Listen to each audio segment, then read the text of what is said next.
Hello everyone, welcome to creative eyes academy. ನಾನು ಸಿದ್ದು ಭಾರತ್. ಸ್ನೇಹಿತರೆ, ಮೊನ್ನೆ ಒಂದು ಅಸಿಸ್ಟೆಂಟ್ ಪ್ರೊಫೆಸರ್ ನೋಟಿಫಿಕೇಶನ್ ಸಂಬಂಧಪಟ್ಟಂಗೆ ಒಂದು ವಿಡಿಯೋ ಮಾಡಿದ್ದೆ. ಅದರೊಳಗೆ ಎಷ್ಟೋ ಜನ ನಮ್ಗೆ ಕಮೆಂಟ್ ಮಾಡಿದರು. ಆ ಕಮೆಂಟಲ್ಲಿ ಕೆಲವು ಕ್ವಶನ್ಗಳನ್ನು ಕೇಳಿದ್ರಿ, ಮತ್ತು ಕೆಲವೊಬ್ಬರು ಸಿಲೆಬಸ್ ಬಗ್ಗೆ ಕೇಳಿದ್ರಿ. ನೆಕ್ಸ್ಟ್ ಇನ್ನು ಏಜ್ ಲಿಮಿಟ್ ಐತಾ ಇಲ್ಲ ಅಂತ ಕೇಳಿದ್ರಿ. ಇನ್ನೊಬ್ರು ಏನು ಮಾಡ್ತಾರೆ ಅಂದ್ರೆ ಇನ್ನೂ ಕಾಸ್ಟ್ ರಿಸರ್ವೇಷನ್ ಸಮಸ್ಯೆ ಮುಗ್ದಿದೈತಿಲ್ಲೋ, ಅದೇನಾಯಿತು, ಮತ್ತು ಅದಾದಮೇಲೆ ಆಗುತ್ತಾ ಇಲ್ಲ ಅಂತ ಪ್ರಶ್ನೆ ಮಾಡಿದ್ರಿ. ಇನ್ನೊಬ್ರು ಏನು ಕೇಳಿದಾರೆ ಅಂದರೆ ನಾನ್ ಟೀಚಿಂಗ್ ಲೈಬ್ರರಿಯನ್ ಫಿಸಿಕಲ್ ಎಜುಕೇಷನ್ ಸಂಬಂಧಪಟ್ಟಂಗೆ ಏನಾದರೂ ಅಪ್ಡೇಟ್ಸ್ ಕೊಟ್ರಿ ಅಂತ ಹೇಳಿದ್ರಿ. ಆಮೇಲೆ ನಮ್ಮದು ಕೆಸೆಟ್ ಪಾಸ್ ಆಗೈತಿ, ಬಟ್ ಸರ್ಟಿಫಿಕೇಟ್ ತಗೊಂಡಿಲ್ಲ. ಯಾಕಂದರೆ ನಮ್ಮದು ಇನ್ನೂ PG ಕಂಪ್ಲೀಟ್ ಆಗಿಲ್ಲ, ನಮ್ಮ ಈ ಎಕ್ಸಾಮ್ ಬರೆಯೋಕೆ ಅವಕಾಶ ಐತಾ ಇಲ್ಲ ಅಂತ ಕೇಳಿದ್ದಾರೆ. ಆಮೇಲೆ ಇನ್ನೊಬ್ಬರು ಅಸಿಸ್ಟೆಂಟ್ ಪ್ರೊಫೆಸರ್ ಬಗ್ಗೆ ಸ್ಯಾಲ್ರಿ ಬಗ್ಗೆ ಕೇಳಿರಿ. ಈ ಸ್ಯಾಲ್ರಿಗೆ ನಿಮಗೂ ಎಲ್ಲ ಗೊತ್ತಿರ್ತಕ್ಕಂಥ ಆ್ಯಸ್ ಪರ್ UGC ರೂಲ್ ಪ್ರಕಾರ ಇರುತ್ತೆ. ಇನ್ನು ಒಳ ಮೀಸಲಾತಿ ಜಾರಿ ಆಗಿದೆಯಾ, ಈ ಸಮಸ್ಯೆ ಬಗ್ಗೆ ಅವ್ರಿಗೆ ಕಾಲ್ ಆಗುತ್ತಾ ಇಲ್ಲ ಅಂತ ಪ್ರಶ್ನೆ ಕೇಳಿದ್ರಿ. ಸೊ ಇಲ್ಲಿ ಏನಾಗುತ್ತೆ ಅಂದ್ರೆ ಕೆಲವು ಪ್ರಶ್ನೆಗಳು ನೀವು ಕೇಳಿದರೆ ಓಕೆ. ಈಗ ಇಂಟರ್ನಲ್ ರಿಸರ್ವೇಷನ್ ಐತಲ್ಲ, ಅದು IR ಇಂಟರ್ನಲ್ ರಿಸರ್ವೇಷನ್ನು ನಮ್ಮ ಕೈಯಲ್ಲಿಲ್ಲ. ಅದು ಪ್ರೆಸೆಂಟ್ ಏನಿದೆ ಹೈಕೋರ್ಟ್ ಕೈಗೆ ಹೋಗೈತಿ ಈಗ ಅದು. ಸೊ ಸರ್ಕಾರ ಇಲ್ಲೇನು ರಿಸರ್ವೇಷನ್ ಏನು ಕೊಡ್ತೈತಿ ಅದ್ರ ಮೇಲೆ ಡಿಪೆಂಡ್ ಆಗುತ್ತೆ. ಈಗ ಇಲ್ಲೇನು ನಮ್ಗೆ ಸಮಸ್ಯೆ ಆಗಿರೋದು ಏನಂದ್ರೆ 56% ಸರ್ಕಾರ ರಿಸರ್ವೇಷನ್ ಕೊಟ್ಟೈತಿಲ್ಲ ಈಗ, ಹೌದಾ. ಈಗ ಮೊನ್ನೆ ಹೈಕೋರ್ಟ್ ಏನೈತೆ ಅಂದ್ರೆ 50% ರಿಸರ್ವೇಷನ್ ಮೇಲೆ ನೀವು ನೇಮಕಾತಿ ಮಾಡಬಹುದು ಅಂತ ಕೊಟ್ಟೈತಿಲ್ಲಿ. ನೇಮಕಾತಿ ಒಂದು ಮಾಡಬಹುದು ಅಂತ ಅವರು ಸರ್ಕಾರಕ್ಕೆ ಒಂದು ಸಲಹೆಯನ್ನು ಕೊಟ್ಟಿದ್ದಾರೆ. ಸೊ ಹಾಗಾಗಿ ಸರ್ಕಾರ ಈ ಒಂದು ನಿರ್ಧಾರ ತಗೋಬೋದು. ಏನಕ್ಕಂದರೆ ಈ ನಿರ್ಧಾರ ಯಾವ ಥರ ಇದೆ ಅಂದರೆ, ಈಗ ರಾಜ್ಯದ ಹೆಚ್ಚು ಕಮ್ಮಿ ಒಂದು 10 ಲಕ್ಷ ಅಭ್ಯರ್ಥಿಗಳ ಒಂದು ಭವಿಷ್ಯನ ನಿರ್ಧಾರ ಮಾಡುತ್ತಿದ್ದು. ಏನಕ್ಕಂದರೆ ಈ ಫೆಬ್ರವರಿ 12ನೇ ತಾರೀಕಿನಂದು ಸರ್ಕಾರ ಹೈಕೋರ್ಟ್ ತೀರ್ಪಿನ ಆಧಾರದ ಮೇಲೆ ಯಾವ ಥರ ಒಂದು ಏನೋದು ನಿರ್ಧಾರ ತಗೊಳುತ್ತಲ್ಲ, ಅದರ ಆಧಾರದ ಮೇಲೆ ಈ ಅಸಿಸ್ಟೆಂಟ್ ಪ್ರೊಫೆಸರ್ ನೇಮಕಾತಿ ನಮಗೆ ನಿಂತೈತೆ ಅಂತ ಹೇಳ್ಬೋದು. ಸೊ ನಮಗೇನು ಗೊತ್ತಿರ್ತಕ್ಕಂಥ ಮಾಹಿತಿ ಪ್ರಕಾರ 826 ಹುದ್ದೆ ಇರೋದು 100% ರೈಟು. ನೀವು ಮೊನ್ನೆ ಸುಧಾಕರ್ ಸರ್ ಒಂದು ಇದರಲ್ಲಿ ಹೇಳಿದರು, ಫಂಕ್ಷನಲ್ಲಿ ಕೂಡ ಹೇಳಿದ್ದು, ಅದನ್ನೆಲ್ಲ ನೀವೆಲ್ಲ ಆಲ್ರೆಡಿ ನೋಡಿದ್ದೀರಿ.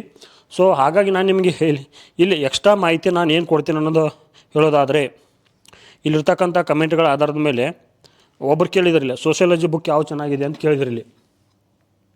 ಸೋಷಿಯಾಲಜಿ ಬುಕ್ಸ್ ಯಾವುದಕ್ಕೆ ಕೇಳಿದರು.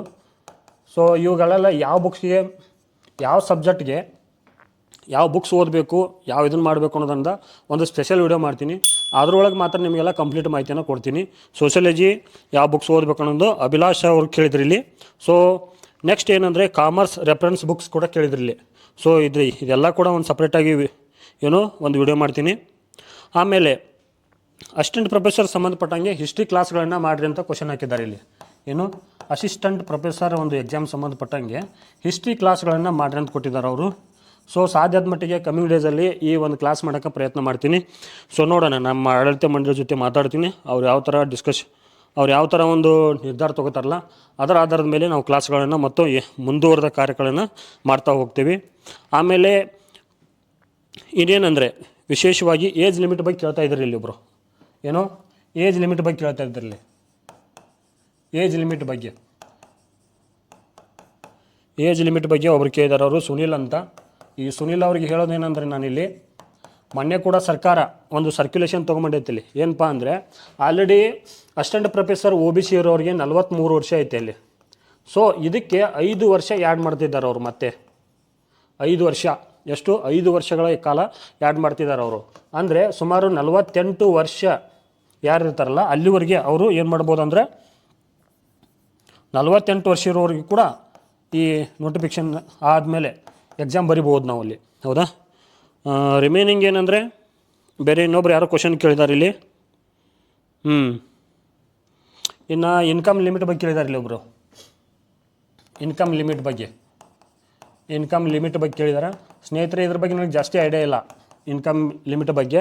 ಸೊ ಇದನ್ನು ನೋಟಿಫಿಕೇಷನ್ ಆದಾಗ ಸರ್ಕಾರ ಯಾವ ಮಾನದಂಡಗಳ ಕೊಡುತ್ತಲ್ಲ ಅದರ ಆಧಾರದ ಮೇಲೆ ಏನಾಗುತ್ತೆ ಅಂದರೆ ನಾವು ಏಜ್ ಲಿಮಿಟು, ಕ್ಯಾಸ್ಟ್ ರಿಸರ್ವೇಷನ್ನು ಮತ್ತು ಏನದು ಇನ್ಕಮ್ ಲಿಮಿಟ್ಗಳ ಮೇಲೆ ಹೋಗುತ್ತದು.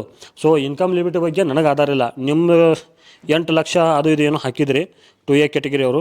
ಸೊ ಇದ್ರ ಬಗ್ಗೆ ಹೆಚ್ಚಿನ ಮಾಹಿತಿ ನನಗೆ ಗೊತ್ತಿಲ್ಲ. ಬಟ್ ಥಿಂಗ್ ಏನಂದರೆ ಕಮ್ಮಿಂಗ್ ಡೇಸಲ್ಲಿ ಬಂದ ಮೇಲೆ ನೋಟಿಫಿಕೇಷನ್ ಆದಮೇಲೆ ಆ ನೋಟಿಫಿಕೇಷನ್ ಸರ್ಕಲ್ ಐತಲ್ಲ, ಆ ಕಂಪ್ಲೀಟ್ ಲೈನ್ ಬೈ ಲೈನ್ ನಿಮಗೆ ಎಕ್ಸ್ಪ್ಲನೇಷನ್ ಕೊಡ್ತೀನಿ. ಅಲ್ಲಿವರೆಗೆ ನೀವೇನು ಮಾಡಿರಿ, ಹೆಚ್ಚಿನ ಮಾಹಿತಿ ಬೇಕಾದ್ರೆ ತಹಸೀಲ್ದಾರ್ ಆಫೀಸ್ಗೆ ಹೋಗಿ ಒಂದು ಸಲ ಎನ್ಕ್ವೈರಿ ಮಾಡಿರಿ ಅದ್ರ ಬಗ್ಗೆ. ನೆಕ್ಸ್ಟ್ ಏನಂದರೆ ಒಳ ಮೀಸಲಾತಿ ಜಾರಿಯಾಗಿದೆ, ಈ ಸಮಸ್ಯೆ ಬಗೆಹರಿಗೆ ಕಾಲ ಆಗುತ್ತಾ ಅಂತ ಕೊಟ್ಟಿದ್ದಾರೆ. ನಿಮ್ಗೆ ಆವಾಗಲೇ ಹೇಳಿದೆ ನಾನು ಏನಪ್ಪ, ಹೈಕೋರ್ಟ್ನಲ್ಲಿ ಇದು ತೀರ್ಪು ಐತಿದ್ದು ನಾಳೆ ಫೆಬ್ರವರಿ 12 ತಾರೀಕು. ಅದಾದಮೇಲೆ ಈ ಅಸಿಸ್ಟೆಂಟ್ ಪ್ರೊಫೆಸರ ಮತ್ತು PU ಕಾಲೇಜ್ ಲೆಕ್ಚರ, HSTR, GPSTR ಏನೇನು ರಿಕ್ರೂಟ್ಮೆಂಟ್ ಇದಾವಲ್ಲ 100% ಅವು ಆಗೇ ಆಗ್ತಾವೆ. ಅದ್ರ ಬಗ್ಗೆ ನೀವು ಚಿಂತೆ ಮಾಡೋಕೆ ಹೋಗ್ಬೇಡ್ರಿ. ನೋಡಿರಿ, ನಾನು ಹೇಳೋದಿಷ್ಟೇ ಏನಪ್ಪ ಅಂದರೆ, ನಿಮಗೆ 3 ಮಂತ್ಸ್ ಒಳಗೆ ಯಾವ ಎಕ್ಸಾಮ್ ಓದಬೇಕು, ಯಾವ ಎಕ್ಸಾಮ್ ಬರೀಬಾರ್ದು ಅನ್ನೋದು ದೊಡ್ಡ ಕನ್ಫ್ಯೂಸ್ ಆಗಿಬಿಡುತ್ತೆ. ಸೊ ಅದೇನಂತಾರಲ್ಲ, ನೀರಡಿಕೆ ಆದಾಗ ಬಾಯಿ ತೊಡೋದಕ್ಕಿಂತ ಅಡ್ವಾನ್ಸ್ ಆಗಿ ನೀವು ರೆಡಿ ಆಗೋದು ಬೆಟರ್ ಅನಿಸುತ್ತೆ ನನಗೆ ಯಾಕೋ. ಹಾಗಾಗಿ ನೀವೇನು ಮಾಡಿರಿ, ಈ 3 ಮಂತ್ಸ್ ನೀವು ಫುಲ್ಲು ಏನು ವರ್ಕ್ ಮಾಡಿರಿ. ಏನಕ್ಕಂದರೆ ಏಪ್ರಿಲ್,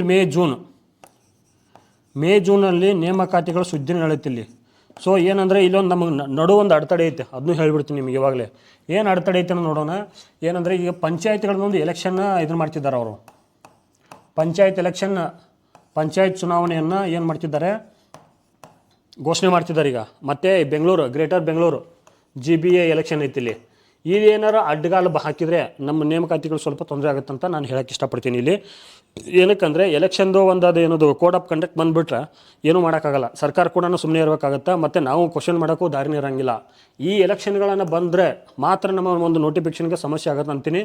ಸೊ ಅದ್ರೊಳಗೆ ಏನಾದರೂ ಸರ್ಕಾರ ದೊಡ್ಡ ಮನಸ್ಸು ಮಾಡಿ ಈ AP ನೋಟಿಫಿಕೇಷನ್ ಹೊಡಿಸಿದ್ರೆ ಸೊ ನಾವೆಲ್ಲರೂ ಬಚಾವಾಗ್ತೀವಿ ಇಲ್ಲಿ.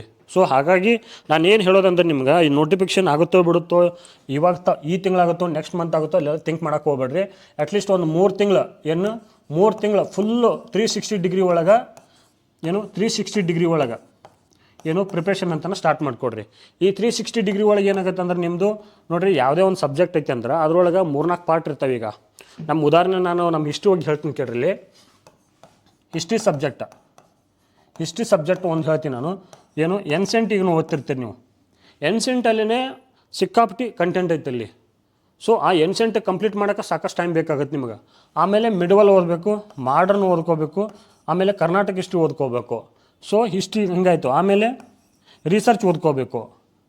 ಅದ್ರ ಜೊತೆ ಇನ್ನೇನೈತಿ ಎಕ್ಸ್ಟ್ರಾ ನಮಗಿಲ್ಲಿ ವರ್ಲ್ಡ್ ಹಿಸ್ಟ್ರಿ ಹಾಕಿದ್ದಾರೆ ಅವರು. ವರ್ಲ್ಡ್ ಹಿಸ್ಟ್ರಿ ಐತಿ ಇಲ್ಲಿ. ಈ ವರ್ಲ್ಡ್ ಹಿಸ್ಟ್ರಿ ಕೂಡ ಕಂಪ್ಲೀಟ್ ಮಾಡಬೇಕು. ಸೊ ಸಿಲೆಬಸ್ ಸಿಕ್ಕಾಪಟ್ಟಿ ಐತಿ ಇಲ್ಲಿ. ಇನ್ನು ಈ ರಿಸರ್ಚ್ ಮೆಥಡಾಲಜಿ ಓದ್ಬೇಕಾದ್ರೆ ನಿಮ್ಗೆ ಟೈಮ್ ಭಾಳ ಬೇಕಾಗತ್ತೆ. ಏನಕ್ಕಂದ್ರೆ ನಮಗೆ ಉತ್ತಮವಾದ ಸೋರ್ಸ್ ಇಲ್ಲ ಫಸ್ಟ್ ಆಫ್ ಆಲ್ ಕನ್ನಡದಾಗ, ಅದಕ್ಕೆ ಹಿಸ್ಟ್ರಿ ಒಳಗೆ. ಸೊ ಕನ್ನಡ ಮೀಡಿಯಮಲ್ಲಿ ಇರ್ತಕ್ಕಂಥ ವಿದ್ಯಾರ್ಥಿ ಮಿತ್ರರಿಗೆ ಮತ್ತು ಈ ಅಸಿಸ್ಟೆಂಟ್ ಪ್ರೊಫೆಸರ್ ಆಸ್ಪಿರೆಂಟ್ ಹೇಳೋದೇನೆಂದರೆ, ಸಾಧ್ಯದ ಮಟ್ಟಿಗೆ ಇಂಗ್ಲೀಷ್ ಮೀಡಿಯಮ್ ಬುಕ್ಸ್ಗಳನ್ನ ಓದ್ಕೊಡ್ರಿ ಒಂದು ಸಲ. ಏನಕ್ಕಂದರೆ ತಿಳಿತೈತೋ ತಿಳಿಲಿಲ್ಲೋ ಅಂತೇಳಿ ನೀವು ಟೈಮ್ ಮಾಡೋಕ್ಕೆ ಹೋಗ್ಬೇಡ್ರಿ, ವೇಸ್ಟ್ ಮಾಡ್ಕೊಳಕ್ಕೆ ಹೋಗ್ಬೇಡ್ರಿ. ಸಾಧ್ಯದ ಮಟ್ಟಿಗೆ ಪ್ರಯತ್ನ ಮಾಡಿರಿ. ಏನಕ್ಕಂದರೆ ಮಾಸ್ಟರ್ ಡಿಗ್ರಿ ಮುಗಿಸಿರ್ತೀವಿ ಅಂದ್ರೆ ಬೇಸಿಕ್ ಇಂಗ್ಲೀಷ್ ಅಂಡರ್ಸ್ಟ್ಯಾಂಡ್ ಆಗೋಂಗಿಲ್ಲ, ಮತ್ತು ನಾವು ಇಂಗ್ಲೀಷ್ ಮೀಡಿಯಮ್ ನಾನು ಓದೇ ಇಲ್ಲ ಅನ್ನೋ ನೆಪಗಳನ್ನು ಮಾತ್ರ ಹೇಳಕ್ಕೆ ಹೋಗ್ಬೇಡ್ರಿ. ಯಾಕಂದರೆ ಕಮಿಂಗ್ ಡೇಸಲ್ಲಿ ಪ್ರಶ್ನೆಗಳ ಗುಣಮಟ್ಟ ಅದು ಸ್ಟ್ಯಾಂಡರ್ಡ್ ಲೆವೆಲು ತುಂಬ ಕಷ್ಟ ಬರ್ತಾ ಇದ್ದಾವೆ. ಸೊ ಅದಕ್ಕೆ ಏನು ಮಾಡಿರಿ, ಸಾಧ್ಯದ ಮಟ್ಟಿಗೆ ಇಂಗ್ಲೀಷ್ ಮೀಡಿಯಮನ್ನು ಓದ್ತಾ ಹೋಗ್ರಿ. ಇನ್ನೊಂದು ಏನು ಕಮೆಂಟ್ ಮಾಡಿದ್ದಾರೆ ನೋಡೋಣ. ಅದನ್ನು ನಿಮ್ಮೆಲ್ಲ ಕಮೆಂಟ್ಗಳಿಗೆ ಉತ್ತರ ಕೊಡೋಕ್ಕೆ ಪ್ರಯತ್ನ ಮಾಡ್ತೀನಿ ನಾನು. ಸೊ ಏನೇ ಇದ್ದರೂ ಇನ್ಫಾರ್ಮೇಷನ್ ಇದ್ದರೂ ಕೂಡ ನೀವು ಕಮೆಂಟ್ ಮಾಡ್ಬೋದು. ಅದನ್ನು ನಾನು 100ಕ್ಕೆ 100 ಒದಗಿಸೋಕ್ಕೆ ಪ್ರಯತ್ನ ಮಾಡ್ತೀನಿ. ಇನ್ನೇನಂದ್ರೆ ಸ್ಯಾಲ್ರಿ ಬಗ್ಗೆ ಕೇಳ್ತೀರಿ ನೀವು. ಸ್ಯಾಲ್ರಿ ನೋಡಿರಿ, salary U G C salary ಏನೈತೆ ಅಂತ ಕೊಡ್ತಿದ್ದಾರೆ ಅವರು. ಲಾಸ್ಟ್ ಟೈಮ್ ರಿಕ್ರೂಟ್ಮೆಂಟ್ ನೋಟಿಫಿಕೇಷನ್ ಆದಾಗ 57,900 ಬೇಸಿಕ್ ಇತ್ತಿದ್ದು ಎಷ್ಟಿತ್ತು.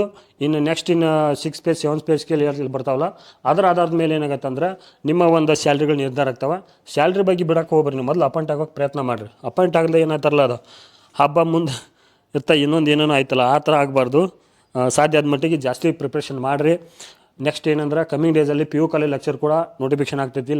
ಇಲ್ಲಿ ಏನು ಗೊತ್ತಾ ನಿಮಗೆ, AP exam next PU college exam ಎರಡೂ ನಿಮ್ದು ಏನು ಸೇಮ್ ಸಬ್ಜೆಕ್ಟ್ ಇರುತ್ತೆ ಇಲ್ಲಿ, ಹೌದಾ. ಇಲ್ಲಿ B.Ed ಎಕ್ಸ್ಟ್ರಾ ಬೇಕು ನಿಮಗೆ, B.Ed ಎಕ್ಸ್ಟ್ರಾ ಬೇಕೇ ಬೇಕು. B.Ed ನಿಮ್ಗೆ ಕಂಪ್ಲೀಟ್ ಆದ್ರೆ ಮಾತ್ರ ಅಲ್ಲ ಹೋಯ್ತು. ಇಲ್ಲಿ ಏನೈತೆ ಅಂದ್ರೆ KSET ಇರಬೇಕು. ಇನ್ನೊಂದು ನಿಮ್ಮ ಆಲ್ರೆಡಿ ನಿನ್ನೆ ವಿಡಿಯೋದಲ್ಲಿ ನಾನು ಹೇಳಿ KSET ನೆಟ್ಟು ಆಮೇಲೆ PhD ಇಷ್ಟಿರಬೇಕು ಇಲ್ಲಿ. ಸೊ ಏನಾಗುತ್ತೆ ಅಂದ್ರೆ ನೀವು ಇಲ್ಲಿ AP ಮತ್ತು PUಗೆ ಸೇಮ್ ಸಬ್ಜೆಕ್ಟ್ ಇರುತ್ತೆ ಇಲ್ಲಿ. ಉದಾಹರಣೆಗೆ ಇಷ್ಟು ಹೇಳ್ಬೇಕಂದ್ರೆ ಇಷ್ಟನ್ನು ಇರ್ತೈತೆ. ನೀವೇನು ಒಂದೇ ಕಲ್ಲಿಗೆ 2 ಹಕ್ಕಿ ಹೊಡಿಬೇಕು, ಅದೇ ಥರ ರೆಡಿ ಆಗಿರಿ. ಯಾಕಂದ್ರೆ ಎರಡೂ ಕೂಡ ಎಕ್ಸಾಮನ್ನು KA ಮಾಡ್ತಾಯಿದೆ. ಇದು ಈ ಎಕ್ಸಾಮನ್ನು KA ಮಾಡ್ತೈತೆ. KAದಲ್ಲಿ ವಿಶೇಷವಾಗಿರ್ತಕ್ಕಂಥ ಎಲ್ಲ ತಜ್ಞರ ತಂಡ ಏನು ಮಾಡ್ತಾಯಿದೆ, ಬೇಗ ರಿಕ್ರೂಟ್ಮೆಂಟನ್ನು ಕಂಪ್ಲೀಟ್ ಮಾಡ್ತಿದ್ದಾರೆ. ಹಾಗಾಗಿ ಏನು ಮಾಡಿರಿ, ಕಂಪ್ಲೀಟಾಗಿ 360 ಡಿಗ್ರಿ ಒಳಗೆ ರೆಡಿ ಆಗಿರಿ. ನಾ ಇಲ್ಲಿ ಇನ್ನೊಂದು ವಿಷಯ ಶೇರ್ ಮಾಡ್ತೀನಿ ಅಂದ್ರೆ, PU ಕಾಲೇಜ್ ಸಂಬಂಧಪಟ್ಟಂಗೆ ಲಾಸ್ಟ್ ಟೈಮ್ 2018ರಲ್ಲಿ ರಿಕ್ರೂಟ್ಮೆಂಟ್ ಆಗಿತ್ತಿದ್ದು. ಇದಕ್ಕಿಂತ ಪೂರ್ವದಲ್ಲಿ 2012ರಲ್ಲಿ ರಿಕ್ರೂಟ್ಮೆಂಟ್ ಆಗಿತ್ತು. ಇದಾದಮೇಲೆ ರಿಕ್ರೂಟ್ಮೆಂಟ್ ಆಗಿಲ್ಲ. ದೊಡ್ಡ ದುರಂತ ಇದು. ವಿಚಾರ ಮಾಡಿರಿ, 2 ಸಲ ನೋಡಿರಿ, 8 ವರ್ಷ ಆಯ್ತು ಈಗ PU ಕಾಲೇಜ್ ರಿಕ್ರೂಟ್ಮೆಂಟ್ ಆಗಿ, ಒಮ್ಮೆ ಆಗಿಲ್ಲ. ಸೊ ಈ PU ಕಾಲೇಜ್ಗೆ ಏನು ಮಾಡ್ತಿದ್ದಾರೆ ಅಂದ್ರೆ ತುರ್ತವಾಗಿ ಕ್ರಮಗಳನ್ನ ತಗೋತಿದ್ದಾರೆ ಅವರು. ಸೊ ಅದಕ್ಕೋಸ್ಕರ ನೀವು ಸಾಧ್ಯವಾದ ಮಟ್ಟಿಗೆ ನಿಮ್ಮ ಸ್ಟಡಿಯನ್ನು ಏನು ಮಾಡಿರಿ, ಸ್ವಲ್ಪ ಜಾಸ್ತಿ ಮಾಡಿರಿ. ಯಾಕಂದ್ರೆ PU ಕಾಲೇಜು ಮತ್ತು degree college at a time ಕರೆದು ಬಿಟ್ರೆ ನಿಮ್ಗೆ ಏನಂತ ಕನ್ಫ್ಯೂಸ್ ಆಗಿಬಿಡ್ತಾಗ. ಸೊ ನಾನು ಏನು ಮಾಡಲಿ, ಏನು ಬಿಡಲಿ ಅಂತ. ಬಟ್ ಎರಡೂ ಥರ ನೀವು ರೆಡಿ ಆಗಬೇಕಿಲ್ಲಿ. PU ಕಾಲೇಜಿಗೂ ಡಿಗ್ರಿ ಕಾಲೇಜು ಎಕ್ಸಾಮ್ ಇರ್ತಕ್ಕಂಥ ವ್ಯತ್ಯಾಸ ಹೇಳ್ತೀನಿ ಕೇಳ್ರಿ. ಇಲ್ಲಿ PU ಕಾಲೇಜಲ್ಲಿ ಹಿಸ್ಟ್ರಿ ಸಬ್ಜೆಕ್ಟ್ ಸಂಬಂಧಪಟ್ಟಂಗೆ 2 ಪೇಪರ್ ಇರ್ತಾವೆ ಇಲ್ಲಿ. ಪೇಪರ್ 1, ಪೇಪರ್ 2 ಅಂತ. ಪೇಪರ್ 1, ಪೇಪರ್ 2, ಹೌದಾ? ಇಲ್ಲಿ 150 ಕ್ವಶನ್ಸು, 150 ಕ್ವಶನ್ಸು, ಟೋಟಲ್ 300 ಕ್ವಶನ್ಸ್ ಇರುತ್ತೆ ಇಲ್ಲಿ. ಸೊ ಈ ಸಲ ಅವ್ನು ಬದಲಾವಣೆ ಮಾಡೋ ಚಾನ್ಸಸ್ ಐತಿ. ಬಟ್ ಏನಂದ್ರೆ ಇಲ್ಲಿ GK ಪೇಪರ್ ಇಲ್ಲ. GK ಪೇಪರ್ ಇಲ್ಲ ಯಾವುದು PU ಕಾಲೇಜ್ ಎಕ್ಸಾಮ್ಗೆ. ಕಮ್ಮಿಂಗ್ ಡೇಸಲ್ಲಿ ಆ್ಯಸ್ ಆಫ್ ಒಂದು ಬೆಳವಣಿಗೆ ನೋಡಬೇಕಾದ್ರೆ ಕಮ್ಮಿಂಗ್ ಡೇಸಲ್ಲಿ ಕೂಡ ಈ KE ದವರು